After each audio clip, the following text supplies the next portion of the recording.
Good morning everyone, welcome back to my another mini vlog. আমার ভ্লগে যদি নতুন হয়ে থাকো চ্যানেলকে সাবস্ক্রাইব করে অবশ্যই পাশে থেকো। চলো আজকে দিনের গল্পটা শুরু করা যাক।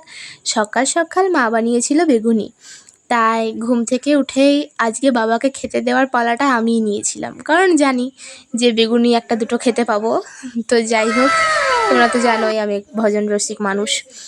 তারপর আমি সকালে যে ড্রিঙ্কসটা খাই সেটা খেয়ে নিলাম, আর মা বলেছিল জলগুলো বোতলে বোতলে ভরে রাখতে, সেটাও কমপ্লিট করে বৃহস্পতিবারের পুজোটা করে নিলাম।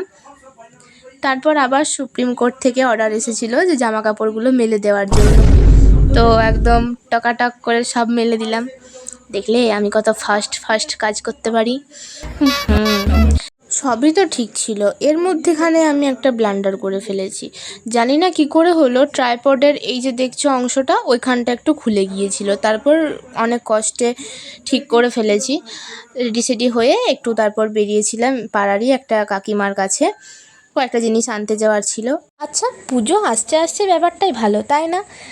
আমাদের এখানে তো প্রতিমা অলরেডি হয়েই গেছে বলতে গেলে। আচ্ছা, এই ফুলগুলোর কী নাম একটু কমেন্টে জানিও তো, দেখতে কিন্তু বেশ কিউট, আমি তো দুটো তুলেই নিলাম। আচ্ছা, আজকের দুপুরের মেনুতে ছিল ভাত, শাক আর ফুলকপির তরকারি। তো চলো, টাটা।